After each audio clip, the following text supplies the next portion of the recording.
Hello students, welcome to Nimitta academy official YouTube channel. आज हम आपको पता है कि हम प्रीवियस ईयर के क्वेश्चन पेपर सॉल्व कर रहे हैं आरएएस के।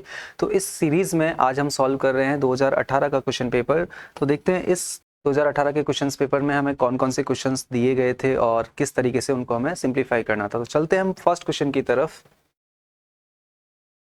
हमारा फर्स्ट क्वेश्चन है, the product of 3 consecutive positive numbers is divided by each of them in turn. The sum of the 3 quotients will be 74. What will be the sum of 3 numbers? मतलब ये हमसे सिर्फ इतना सा कहना चाह रहा है कि अगर हमारे पास 3 नंबर्स हैं जो कि क्रमागत नंबर हैं, कंटिन्यू आने वाले हैं, जैसे 1 2 3, कोई भी 3 नंबर हो सकते हैं, तो हम ये मान के चलते हैं x y और z, ये कोई 3 नंबर्स हैं। अगर इन 3 नंबर्स को प्रत्येक के गुणनफल को प्रत्येक संख्या से बारी बारी विभाजित किया जाता है, तो इन तीनों का जो मल्टीप्लिकेशन बनेगा, इन तीनों का मल्टीप्लिकेशन बनेगा एक्स वाई जेड। तीनों को गुणा करेंगे, तीनों को मल्टीप्लाई करेंगे। तो अब ये कहना चाह रहा है बारी बारी से इनको डिवाइड करो। मतलब पहली बार इसको डिवाइड करो किससे? एक्स से। क्या बचेगा हमारे पास? एक्स कट जाएगा तो वाई जेड। फिर बोलना चाह रहा है कि दूसरी बार डिवाइड करो इसे किससे? वाई से। वाई से डिवाइड करेंगे तो क्या बचेगा? X Z. और इसी तरीके से जब हम तीसरी बार इसे डिवाइड करेंगे, तो तीसरी बार हम डिवाइड कर रहे हैं किससे? जेड से। तो क्या बचेगा हमारे पास? एक्स वाई बचेगा। ये कहना चाह रहा था हमसे कि अगर हम इन तीनों का एडिशन करें, इन तीनों को जोड़ दें, तो कितना मिल रहा है हमें? 74 मिल रहा है। ऐसा हमें क्वेश्चन में दे रखा है। तो पूछा जा रहा है कि इन तीनों नंबर्स का सम क्या होगा। What is the sum of 3 numbers? कि इन तीनों का सम, मतलब हमें इनका सम निकालना है कि x plus y plus z क्या होगा। तो इस क्वेश्चन को करने के लिए दो चीज़ है अपने पास। एक तो हम बेसिक अप्रोच की इक्वेशन बनाएं और उसे सिंप्लीफाई करें। दूसरा हम ये देख सकते हैं कि एक स्टेटमेंट होता है, जैसे मान लो कोई भी 3 नंबर हम उठा के देखते हैं, 1 2 3। अगर तीनों को ऐड करते हैं तो ये बनता है 6। फिर दूसरा नंबर देखें, कोई भी नंबर 2 3 4 ऐड करेंगे तो 9 बनेगा। 5 6 7 ऐड करेंगे तो 18 बनेगा। तो हम ये कह सकते हैं कि जब भी हम कोई भी 3 कॉन्जिक्यूटिव नंबर्स उठाएंगे, क्रमागत संख्याएं उठाएंगे, तो वो हमेशा और हमेशा किससे डिवाइड होंगी? 3 से डिवाइड होंगी। तो इसका मतलब इस क्वेश्चन के लिए ऑप्शन एलिमिनेट करके भी आंसर निकाल सकते हैं। तो कैसे? पहला ऑप्शन है 12, दूसरा है 15, तीसरा है 17 और चौथा है 19। तो क्योंकि 19 3 से डिवाइड नहीं होता, इसलिए ये ऑप्शन एलिमिनेट हो जाता है। क्योंकि जितने भी 3 नंबर्स, कंटिन्यू 3 नंबर्स आते हैं, क्रमागत 3 संख्या आती हैं, वो हमेशा 3 से डिवाइड होती हैं। 17 भी कट जाएगा क्योंकि 17 भी 3 से डिवाइड नहीं होता है। तो अब हमारे पास बचते हैं दो ही ऑप्शन कि या तो हमारा नंबर होना, मतलब सम होना चाहिए 12, या होना चाहिए सम 15। अगर तीनों का सम 12 है तो 12 को अगर हम 3 से डिवाइड करें तो आता है 4। इसका मतलब संख्याएं कौन कौन सी होंगी? 3 4 और 5। अगर हम 15 को डिवाइड करें 3 से तो आता है 5। तो इसका मतलब नंबर्स क्या होंगे? 4 5 और 6। अब हम चेक करते हैं इस वाले स्टेटमेंट को कि अगर बारी बारी से इनको डिवाइड करें तो क्या सम 74 आ सकता है। अगर आएगा तो दोनों में से किससे आएगा?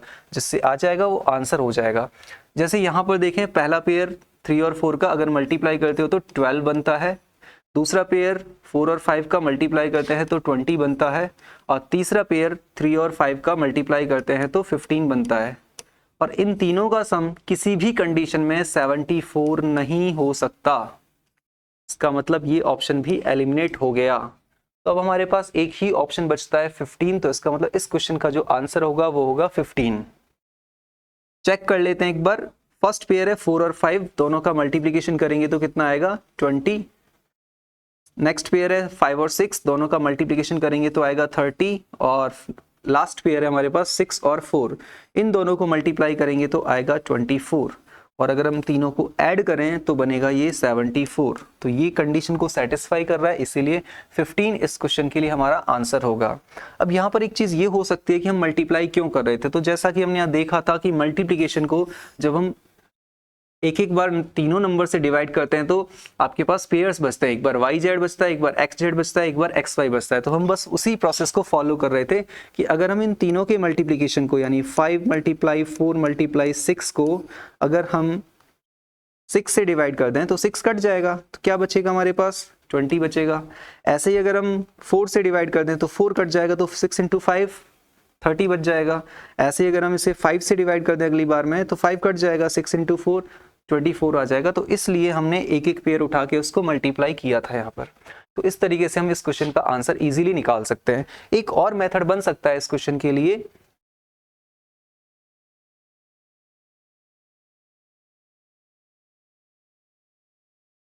कि कंटिन्यू नंबर्स की जब हम बात करते हैं तो कंटिन्यू नंबर्स होते हैं हमारे पास x, तो नेक्स्ट नंबर होगा x+1 और उससे नेक्स्ट नंबर होगा हमारे पास x+2। ये क्रमागत संख्या होती हैं, कॉन्जिक्यूटिव नंबर्स होते हैं। तो अब उन्होंने बोला कि इन तीनों का जो प्रोडक्ट है उसकी बात करते हैं। तो तीनों का जो प्रोडक्ट बनेगा वो क्या हो जाएगा, x multiply x+1 multiply x+2। अब ये कहना चाहता है कि एक एक बार तीनों को डिवाइड करो, यानी पहली बार जब x से डिवाइड करोगे तो क्या बचेगा, x हट जाएगा इसमें से, x+1 मल्टीप्लाई x+2, जिसे अगर हम मल्टीप्लाई करके सॉल्व करें तो ये आएगा x² + 3x+2। फिर सेकेंड टाइम पे हम इसे x+1 से डिवाइड करें तो हमारे पास बचेगा x मल्टीप्लाई x+2। अगर मल्टीप्लाई करेंगे तो ये हो जाएगा x² + 2x। थर्ड केस में अगर हम इसे डिवाइड करें x+2 से तो हमें मिलेगा x × x+1। तो क्या बचेगा, x² मल्टीप्लाई करने पर क्या आएगा, x² + x। अब बोला जा रहा था कि इन तीनों का जो एडिशन है वो 74 है, तो तीनों को ऐड करेंगे तो ये बनेगा 3x² + 6x + 2 = 74। 74 को लाएंगे इधर तो ये हो जाएगा 3x² + 6x - 72 = 0।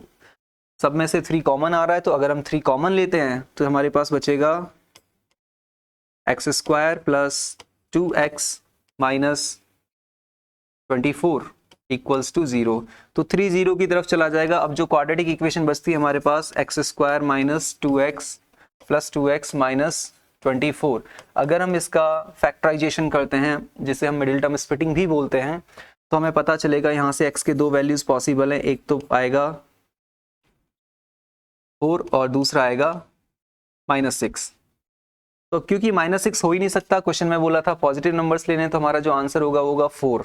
x का वैल्यू अगर 4 है तो ये 4 है, तो ये नंबर क्या होगा, 5 होगा, और ये नंबर क्या हो जाएगा, 6 हो जाएगा। तो इस अप्रोच से भी हम इस क्वेश्चन को सॉल्व कर सकते हैं, लेकिन इससे टाइम ज़्यादा लगेगा, कैलकुलेशन ज़्यादा होगी, गलती होने के चांसेस ज़्यादा हैं। तो इसलिए बेटर है कि हम ऑप्शन एलिमिनेट करें इसके लिए। सेकंड क्वेश्चन है हमारे पास, 2 alloys are made by gold and copper. Gold और कॉपर से हमने 2 अलॉय को बनाया। इनका जो रेशियो है वो है 7:2 और 7:11 respectively. Same quantity of both alloys are mixed and third alloy is made. मतलब दोनों की इक्वल क्वांटिटी को मिलाया। जैसे कि मान लो अगर हमने 50 फर्स्ट वाले के लिए, तो सेकंड वाले की भी हमें 50 ही लेनी है। इस तरीके से ये कहना चाहता है हमसे। फिर पूछा जा रहा है the ratio between the gold and copper is equals to what. ठीक है, 2 मिश्र धातुओं को सोने और तांबे के क्रमशः 7:2 और 7:1 के अनुपात में मिलाया और फिर दोनों मिश्र धातुओं को समान मात्रा में मिलाकर तीसरी धातु बना दी। तो इस तीसरी धातु में सोने और तांबे का क्या अनुपात है, ये हमें निकालना है। ठीक है, तो देखें जरा, एक तो है हमारे पास गोल्ड और एक है हमारे पास कॉपर। पहले वाले में रेशियो दे रखा है 7:2 और दूसरे वाले में हमें दे रखा है 7:1। सॉरी, ये 11 है, यहाँ पे मिसप्रिंट हो गया है, ये है 7:11। तो 7:11 दे रखा है। तो अगर हम फर्स्ट केस की क्वांटिटी को ऑब्जर्व करें तो फर्स्ट केस की क्वांटिटी है 9 यूनिट की। अगर 7 यूनिट इसके हैं, 2 यूनिट इसके हैं, तो टोटल कितनी हो जाएगी, 9 यूनिट हो जाएगी। दूसरे केस में अगर हम देखें तो पहले में है 7 और कॉपर है हमारे पास 11, तो इसकी जो क्वांटिटी बन जाएगी वो बन जाएगी 18। अब क्वेश्चन हमसे ये कहना चाह रहा है कि इन दोनों की क्वांटिटी को करो इक्वल। समान क्वांटिटी चाहिए, समान मात्रा चाहिए हमें। अगर हमें समान मात्रा चाहिए तो इसके लिए हम क्या कर सकते हैं, इसको 2 से मल्टीप्लाई कर सकते हैं। अगर हम इसको 2 से मल्टीप्लाई करते हैं तो ये भी 18 बन जाएगा और इसका मतलब दोनों की क्वांटिटी हो गई इक्वल। तो यहां पर भी हम इसे 2 से मल्टीप्लाई कर देते हैं और इसको भी 2 से मल्टीप्लाई कर देते हैं। तो अब जो सीक्वेंस, अब जो स्टेटमेंट है हमारे पास, उसमें हम कह सकते हैं कि फर्स्ट अलॉय में जो गोल्ड है वो है 14 यूनिट और कॉपर है 4 यूनिट। तो इस तरीके से इसका 18 पूरा हो गया।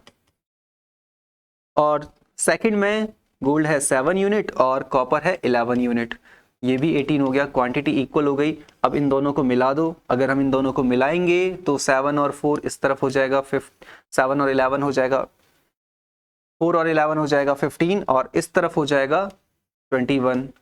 दोनों ही नंबर्स किसी एक वैल्यू से सिंप्लीफाई हो रहे हैं। 3 से इसको काट देंगे 7 आ जाएगा, 3 से इसको काट देंगे 5 आ जाएगा। तो हम ये कह सकते हैं कि गोल्ड और कॉपर का जो रेशो होगा वो 7:5 होगा। और क्वेश्चन में हमसे गोल्ड और कॉपर का रेशो ही पूछा है। अगर ये कॉपर और गोल्ड पूछता, C/G पूछता, तो आंसर 5:7 होता।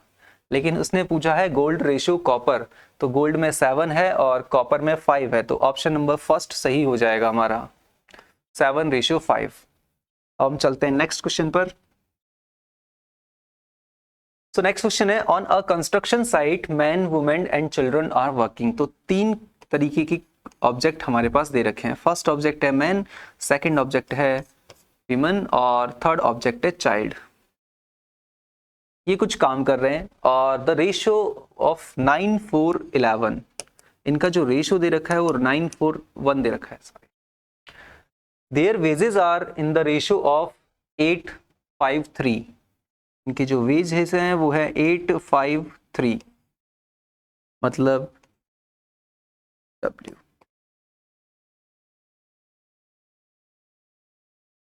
मजदूरी, इनकी जो मजदूरी है वो है 8। इसका मतलब एक आदमी को 8 रुपये मिलता है, एक औरत को 5 रुपये मिलते हैं और एक बच्चे को 3 रुपये मिलते हैं। ये इनकी क्वांटिटी का रेशो दे रखा है कि कौन कितनी क्वांटिटी में काम कर रहा है। इसके बाद बोला जा रहा है if 60 womens are working on this site, मतलब कि W का जो वैल्यू है, W का रेशो कितना है हमारे पास 4, इस 4 का वैल्यू हमें कितना दे रखा है 60 दे रखा है पहले से ही, जिसे हम बाद में यूज कर लेंगे। Then total wages of all person is 2850, daily wages of a child, child का daily wages पूछा जा रहा है, मतलब हमसे 3 का वैल्यू पूछा जा रहा है। ये इस क्वेश्चन का मतलब था। जैसे एक निर्माण कार्य है जिसमें आदमी, औरत और बच्चे 9:4:1 के अनुपात में काम कर रहे हैं। उनको जो मजदूरी मिलती है वो 8, 5 और 3 के अनुपात में मिलती है। अगर 60 औरतें काम कर रही हैं तो और कुल दैनिक मजदूरी 2850 रुपए है, तो बताओ एक बच्चे को कितनी मजदूरी मिलेगी। कुछ ऐसा हमसे पूछा जा रहा है। तो सबसे पहले तो हम देखते हैं टोटल मजदूरी बन कितनी रही है हमारी। तो टोटल मजदूरी कितनी बन रही है कि अगर एक बच्चा है और उसको 3 रुपए मिल रहे हैं तो बच्चों के हिस्से में कितना खर्चा आ रहा है 3 रुपए का। 4 औरत काम कर रही हैं और 5 रुपया एक औरत को मिल रहा है, तो कितने का खर्चा आ रहा है 20 का। 9 आदमी काम कर रहे हैं और 8 रुपया एक आदमी लेता है, तो कितने का खर्चा आ रहा है 72 का। तो ये इनके टोटल खर्चे का रेशो आ गया। यहां से अगर हम टोटल खर्चा कैलकुलेट करें तो हम इन तीनों को ऐड कर देंगे, इन तीनों को ऐड करेंगे तो ये बनेगा 95। मतलब हम कह सकते हैं कि हमारे इस कॉन्सेप्ट के हिसाब से जो टोटल खर्चा बन रहा है मजदूरी का वो बन रहा है 95 रुपीज। लेकिन अब यहाँ कुछ चीजें बाकी हैं। जैसे यहाँ पे दे रखा था कि वुमेन्स कितनी है 60 है, तो 4 का वैल्यू 60, अगर 4 का वैल्यू 60 तो 1 का वैल्यू कितना हो जाएगा यहाँ से 15 हो जाएगा। उसका मतलब इसको हमें 15 से गुणा करने की जरूरत है, इससे हमें टोटल खर्चा मिल जाएगा जो किसके बराबर दे रखा है हमें 2850 रुपए के बराबर दे रखा है। तो यहां से हम 1 का वैल्यू निकालते हैं, 15 से इसको डिवाइड करेंगे 190, फिर 95 से इसको डिवाइड करेंगे 2, तो हम ये कह सकते हैं यहां से 1 का वैल्यू कितना आ रहा है 2 आ रहा है, यानी 1 का वैल्यू 2 रुपए आ रहा है। तो हमसे पूछा जा रहा है कि बच्चे को कितनी मजदूरी मिल रही थी। एक बच्चे की मजदूरी, दैनिक मजदूरी, तो बच्चे की दैनिक मजदूरी कितनी है 3, तो 1 का वैल्यू कितना आ रहा है 2, तो 3 को 2 से गुणा कर देंगे तो कितना बन जाएगा 6। मतलब बच्चे को जो दैनिक मजदूरी मिल रही है वो कितने रुपए मिलेगी 6 रुपए मिलेगी। अब हम चलते हैं नेक्स्ट क्वेश्चन की तरफ। नेक्स्ट क्वेश्चन है the population of a small city is 926100. If it is increases at the rate of 5% per annum, what was the population 2 years ago? पहले की पॉपुलेशन हमसे पूछी जा रही है. किसी शहर की जनसंख्या 926100 दे रखी है. यदि उसमें 5% वार्षिक दर से वृद्धि हो रही है तो 2 वर्ष पूर्व इसकी जनसंख्या क्या होगी वो आपसे पूछा जा रहा है. जब हम जनसंख्या के कॉन्सेप्ट की बात करते हैं तो जनसंख्या का कॉन्सेप्ट जो होता है वो कंपाउंड इंटरेस्ट के कॉन्सेप्ट पर काम करता है, यानी चक्रवृद्धि ब्याज के कॉन्सेप्ट पर काम करता है. तो हम सबसे पहले 5% को सॉल्व करते हैं. 5% को सॉल्व करेंगे तो ये बनेगा 5/100. कैंसिलेशन करेंगे तो 1/20. इसका मतलब हम ये कह सकते हैं कि अगर इनिशियल पॉपुलेशन 20 थी तो ये उसका इंक्रीमेंट होगा, उसकी वृद्धि होगी.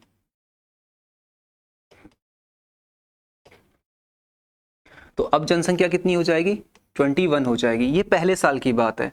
अगर हम दूसरे साल में जाना चाहते हैं तो इसका स्क्वायर कर देंगे तो 20 का स्क्वायर कितना हो जाएगा 400 और 21 का स्क्वायर हो जाएगा 441 441. तो 2 साल बाद जो जनसंख्या का जो रेशो आएगा वो आएगा 400:441. अब इसमें इसे हम प्रेजेंट वाली बोलते हैं और इसे फ्यूचर वाली जनसंख्या बोलते हैं कि 2 साल बाद क्या होगी. बट हमारे इस क्वेश्चन के कॉन्सेप्ट में कुछ अलग ही चल रहा है. हमारे इस क्वेश्चन के कॉन्सेप्ट में चल रहा है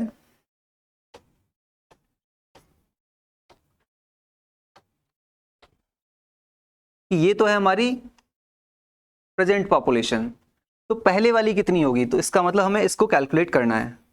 ये पास्ट वाली कैलकुलेशन, पास्ट वाली पॉपुलेशन है जो हमें निकालनी है. तो हम ये कह सकते हैं कि क्वेश्चन में 441 का वैल्यू कितना दे रखा है 926100 दे रखा है. यहां से अगर हम 1 का वैल्यू कैलकुलेट करें तो हमें से डिवाइड करना पड़ेगा. जैसे कि इसको लिख सकते हैं हम 21 का स्क्वायर और इस नंबर को अगर इसमें से 0 हटा दें तो इस नंबर को लिख सकते हैं हम 21 का क्यूब. तो अगर डिवाइड करोगे तो एक 21 बच जाएगा आपके पास. तो इसका मतलब 1 का वैल्यू कितना हुआ 2100. और आपसे पूछा क्या जा रहा है, आपसे पूछा जा रहा है कि 2 साल पहले जनसंख्या कितनी थी. तो 2 साल पहले की जनसंख्या का रेशो कितना है 400. तो 400 का वैल्यू आपसे पूछा जा रहा है. तो 400 को मल्टीप्लाई कर देंगे हम किससे 2100 से. मल्टीप्लाई करेंगे तो कितना बन जाएगा 84000. तो जो हमारा आंसर होगा वो जाएगा ऑप्शन नंबर 2 840000. अब हम चलते हैं नेक्स्ट क्वेश्चन की तरफ. नेक्स्ट क्वेश्चन है the difference between the compound interest and simple interest on a certain sum at the rate of 10% per annum for 2 years is 874. Find the sum. किसी धनराशि पर 10% वार्षिक दर से 2 वर्ष के लिए चक्रवृद्धि ब्याज और साधारण ब्याज का अंतर 874 है. तो राशि ज्ञात कीजिए. तो सबसे पहले हम 10% को सॉल्व कर लेते हैं.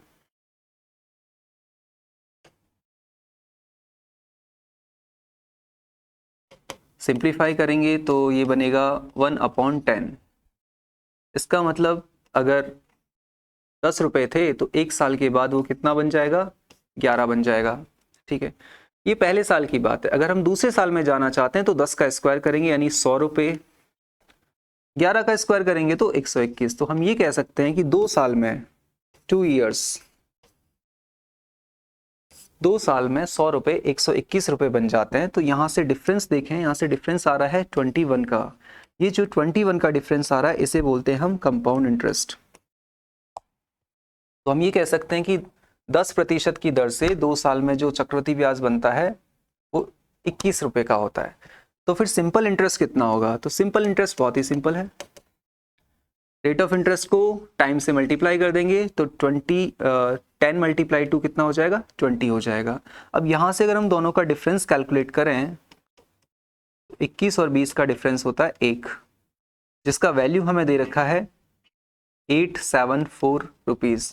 यहाँ पर अगर एक का वैल्यू 874 रुपीज़ है तो हमसे पूछा जा रहा है प्रिंसिपल कितना है. तो प्रिंसिपल कितना था हमारे पास 100 रुपये का था. तो क्या करेंगे 2 जीरो लगा देंगे मल्टीप्लाई में. तो आंसर हो जाएगा 87400. Option number 3. नेक्स्ट क्वेश्चन है हमारे पास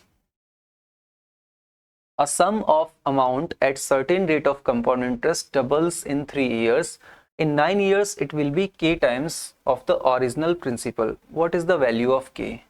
कोई निश्चित राशि निश्चित चक्रवृद्धि ब्याज की दर से, मतलब ना तो हमें धनराशि दे रखी है ना हमें चक्रवृद्धि ब्याज की दर दे रखी है, बस इतना बोला 3 वर्ष में दुगनी हो जाती है। तो पूछा जा रहा है कि 9 वर्षों में ये k गुना हो जाएगी, तो k का वैल्यू क्या होगा। हम ये मान के चलते हैं कि हमारी धनराशि है 1 रुपया। ये 1 रुपये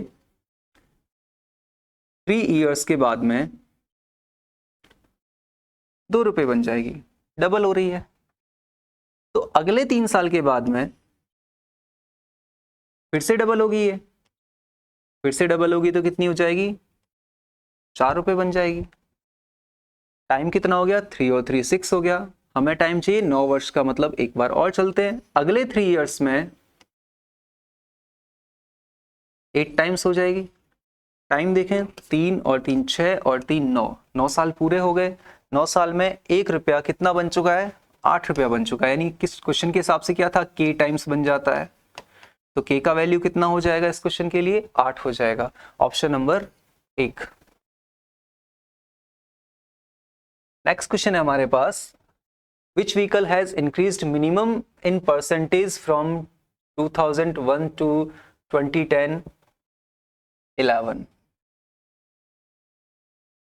ठीक है, तो यहाँ पर हमें एक टेबल दे रखी है और इस टेबल में यहाँ पे 2000 से 2000 से 2001 के बीच में व्हीकल्स के बारे में इंफॉर्मेशन दे रखी है, और इस जगह पर हमें 2010 से 2011 के बीच में जो भी व्हीकल्स हमने लिए हैं उसकी इंफॉर्मेशन हमें दे रखी है। तो हमसे पूछा जा रहा है कि कौन से व्हीकल में सबसे कम प्रतिशत वृद्धि हुई है। तो प्रतिशत वृद्धि निकालने के लिए एक तरीका तो ये कि हम दोनों नंबर्स को माइनस करें, फिर उसे परसेंटेज में कन्वर्ट करें, और दूसरा तरीका ये कि हम सीधा सीधा यहाँ से देख लेते हैं अप्रॉक्सीमेट कितना वैल्यू बन रहा है। जैसे अगर हम इसे राउंड ऑफ करें तो ये 9 है और ये है 25। सो ऑलमोस्ट हम कह सकते हैं ऑलमोस्ट 3 टाइम्स हो रहा है, क्योंकि 9 का 3 टाइम्स 27 होता है, तो मतलब ऑलमोस्ट 3 टाइम्स हो रहा है ये। ऐसे ही सेकंड वाला है 3.51, यानी 1.71 से कितना कन्वर्ट हो रहा है, ये 3.51 हो रहा है। इसको कन्वर्ट करेंगे तो ये ऑलमोस्ट कितना हो जाएगा, 2 टाइम्स हो जाएगा। इसके बाद नेक्स्ट है 5.04, जो कि 2010-11 में कितना हो जाता है, 11.04 हो जाता है।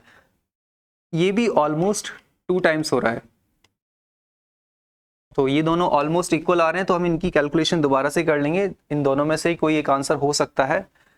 नेक्स्ट वाले का देखें, 2.85 से कितना बन रहा है, 45 बन रहा है, 45.27। ऑलमोस्ट अगर कैलकुलेशन करें तो ये 22 टाइम्स हो गया, 22 या 21 टाइम्स, क्योंकि 22 को 2 से मल्टीप्लाई करेंगे तो 44 बनता है, तो ऑलमोस्ट ये 22 टाइम्स हो जाएगा। तो ये तो बहुत ही ज़्यादा चला गया, तो ये अपना आंसर नहीं हो सकता। उससे अगले वाले पर चलें तो 1.08 दे रखा है, जो कन्वर्ट हो रहा है 11.82 में। अगर इसको भी राउंड ऑफ करके देखें ये कितना गुना इसका बन रहा है, मतलब इसको किससे मल्टीप्लाई करें तो ऑलमोस्ट 10 टाइम्स बन रहा है ये भी। जबकि क्वेश्चन तो हमसे सिर्फ इतना सा पूछना चाह रहा था किसमें मिनिमम परसेंटेज चेंज हुआ है, मिनिमम। तो अगर हम देखें तो मिनिमम वैल्यू कौन सा दिख रहा है, ये 2 टाइम्स वाले दो ऑलमोस्ट इक्वल दिख रहे हैं। तो अगर हम इन दोनों को सिंप्लीफाई कर लें, 11.04 को 5.04 से डिवाइड कर दें और दूसरी तरफ 3.51 को 1.71 से मल्टीप्लाई कर दें, तो इसका आएगा 2.1 समथिंग और इसका आएगा 2.05 समथिंग। तो 2.05 2.1 से थोड़ा छोटा वैल्यू है, इसीलिए इस क्वेश्चन का जो आंसर होगा ये वाला सेक्शन होगा। और ये सेक्शन किसके लिए काम में आ रहा है, ये सेक्शन काम आ रहा है बस के लिए, तो इसका मतलब इसका आंसर हो जाएगा बस। अब देखते हैं नेक्स्ट क्वेश्चन क्या है। नेक्स्ट क्वेश्चन है, if percentage of increase of total number of vehicles from 2000 से 2001 to 2010 to 11 is made equal to the percentage of increase of total vehicle from 1990 to 91 to 2000 to 01, then total number of vehicles in 2010-11 would be equals to। अगर 2000 से 2001 से अगर हम चलते हैं 2010 से 2011 तक वाहनों की कुल संख्या में जो प्रतिशत वृद्धि हो रही है, मतलब यहाँ से यहाँ तक की संख्या में जो प्रतिशत वृद्धि हो रही है, इस प्रतिशत वृद्धि को अगर इसकी प्रतिशत वृद्धि के साथ बराबर कर दें, मान लेते हैं यहाँ x प्रतिशत की वृद्धि हुई तो यहाँ पर भी x प्रतिशत की वृद्धि होनी चाहिए। अगर ऐसा हम मान के चलें तो हमसे पूछा जा रहा है कि यहाँ पर कितना अमाउंट, यहाँ पर कितना टोटल होगा, ये हमें इस क्वेश्चन में कैलकुलेट करना है।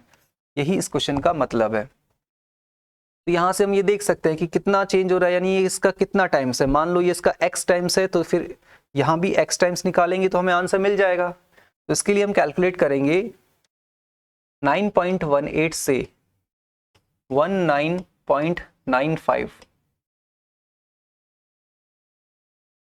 तो यहां से 1 का वैल्यू कैलकुलेट करते हैं। 1 का वैल्यू कितना आता है 19.95 डिवाइडेड बाय 9.18। और उसके बाद हमसे पूछा जा रहा है कि ये नंबर कितना बनेगा, तो हमें वैल्यू भी किसका निकालना है, 19.95 का ही निकालना है। तो ये हो जाएगा 19.95 अपॉन 9.18 मल्टीप्लाई 19.95। अब क्योंकि नंबर्स थोड़े से डेसिमल वैल्यूज में दे रखे हैं तो कैलकुलेशन थोड़ी सी क्रिटिकल हो सकती है, तो इसलिए हम इसे राउंड ऑफ कर लेते हैं। तो इसे मान लेते हैं 19.95 को मान लेते हैं हम 20 ऑलमोस्ट, और इसको मान लेते हैं हम 9। तो ये कैलकुलेशन कुछ इस तरीके से हो जाएगी 20/9 मल्टीप्लाई 20, मतलब 400/9। अगर हम इसे सिंप्लीफाई करें तो ऑलमोस्ट कैलकुलेशन जो बनेगी हमारे पास वो बनेगी 9 4 जा 36, 36 को माइनस करेंगे 4 बचेगा, फिर से 4 टाइम आएगा, ऑलमोस्ट 44% के आसपास आएगी। तो ऑप्शन देखते हैं, जो कि ऑप्शन 44% के आसपास होगा वही हमारा आंसर होगा।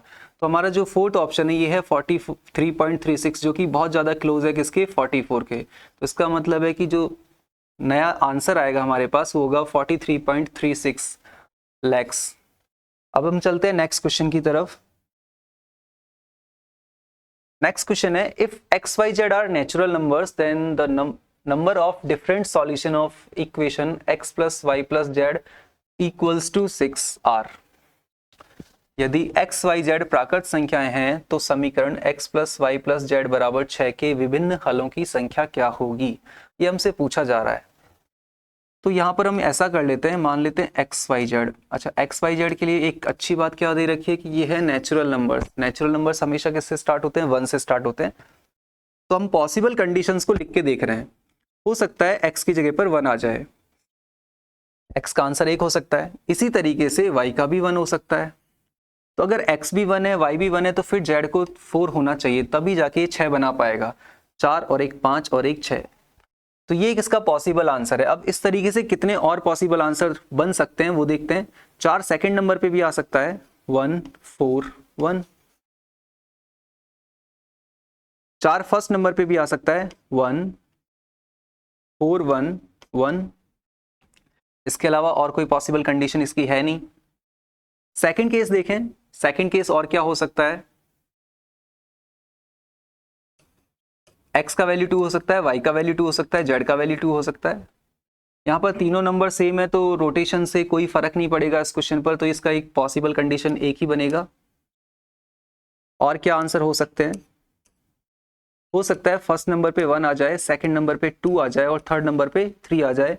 1 + 2 + 3 ये भी 6 बनाता है, ये भी पॉसिबल कंडीशन है। तो अब देखिए यहाँ पे और क्या पॉसिबल कंडीशन हो सकती हैं। 1 आ सकता है, y का वैल्यू 3 हो सकता है और z का वैल्यू 2 हो सकता है। अगर x का वैल्यू 2 है तो y का 1 हो सकता है, z का 3 हो सकता है। अगर x का वैल्यू 2 है तो y का वैल्यू 3 हो सकता है, z का 1 हो सकता है। अदरवाइज x का वैल्यू 3 हो सकता है, y का वैल्यू 1 हो सकता है और z का वैल्यू 2 हो सकता है। x का वैल्यू 3, y का वैल्यू 2 और z का वैल्यू 1। तो ये सारी की सारी पॉसिबल कंडीशन है। इसके अलावा और भी कोई पॉसिबल कंडीशन यहाँ नहीं बन सकती। तो देखते हैं टोटल कितनी कंडीशन है हमारे पास। 1 2 3 4 5 6 7 8 9 10। तो हम ये कह सकते हैं कि हमारे पास टोटल 10 कंडीशन बनेंगी, तो इसका मतलब इसका आंसर हो जाएगा 10। अब इस क्वेश्चन को करने के लिए हम कॉम्बिनेशन परमुटेशन की भी हेल्प ले सकते थे, तो उसके लिए क्या करेंगे हम, उसके लिए हम ये मान के चलेंगे कि जो एक्स वाई जेड हमें नेचुरल नंबर्स दे रखे हैं उनके क्या क्या पॉसिबल केस हैं। तो पहला पॉसिबल केस क्या है, 1 2 3 बन सकता है, ये पहला पेयर है। दूसरा पेयर क्या बन सकता है, 1 1 4 बन सकता है। और तीसरा पेयर क्या बन सकता है, 2 2 2 बन सकता है। अगर फर्स्ट पेयर 1 2 3 बनता है तो यहाँ पे 3 डिफरेंट नंबर हैं, इसका मतलब हम ये कह सकते हैं कि हमारे पास 3 डिफरेंट प्लेस हैं फिलअप करने के लिए।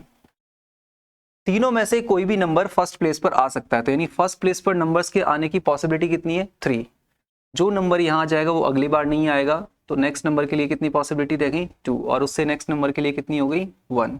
या तो इस तरीके से कैलकुलेट करें या फिर हम ये कह सकते हैं कि हमें 3 नंबर्स को 3 प्लेस पर अरेंज करना है, तो कितना बन जाएगा, फैक्टोरियल 3 बन जाएगा। फैक्टोरियल 3 का मतलब कितना, टोटल 6 मेथड होंगे इनको अरेंज करने के, मतलब ये 3 नंबर टोटल 6 तरीके के आंसर हमें दे सकते हैं। अब सेकंड केस पर चलते हैं, तो सेकंड केस में भी वही 3 नंबर्स हैं, तो 3 नंबर कितने तरीके से अरेंज होंगे, फैक्टोरियल 3 से। लेकिन इसमें 2 नंबर सेम आ रहे हैं, तो जब नंबर सेम आते हैं, रिपीट होते हैं, तो उससे हमें डिवाइड करना होता है। तो यहाँ पर हम डिवाइड करेंगे फैक्टोरियल 2 से, क्योंकि 2 नंबर सेम आ रहे हैं। तो फैक्टोरियल 3 का जो वैल्यू होता है वो होता है 6। फैक्टोरियल 3 मतलब 3 मल्टीप्लाई 2 मल्टीप्लाई 1, और फैक्टोरियल 2 का वैल्यू होता है 2। डिवाइड करेंगे तो कितना बन जाएगा, 3। लास्ट केस में 3 नंबर हैं, कितने तरीके से अरेंज हो सकते हैं, फैक्टोरियल 3 से अरेंज हो सकते हैं, लेकिन तीनों ही सेम है, तो जब सेम आते हैं तो हमें डिवाइड करना पड़ता है। कितने नंबर सेम है, 3 नंबर सेम है, तो किससे डिवाइड करेंगे हम, फैक्टोरियल 3 से डिवाइड करेंगे। अगर फैक्टोरियल 3 से डिवाइड करेंगे तो ये पूरा कट जाएगा, कितना बचेगा, 1 बनेगा। तो 6 तरीके यहाँ पर थे हमारे पास आंसर निकालने के, 3 तरीके यहाँ थे और 1 तरीका यहाँ था। टोटल करते हैं तो कितने तरीके बन जाएंगे, 10 तरीके बन जाएंगे। तो ये जो क्वेश्चंस हमने आज सॉल्व किए थे 2018 में आए हुए क्वेश्चंस। Thank you.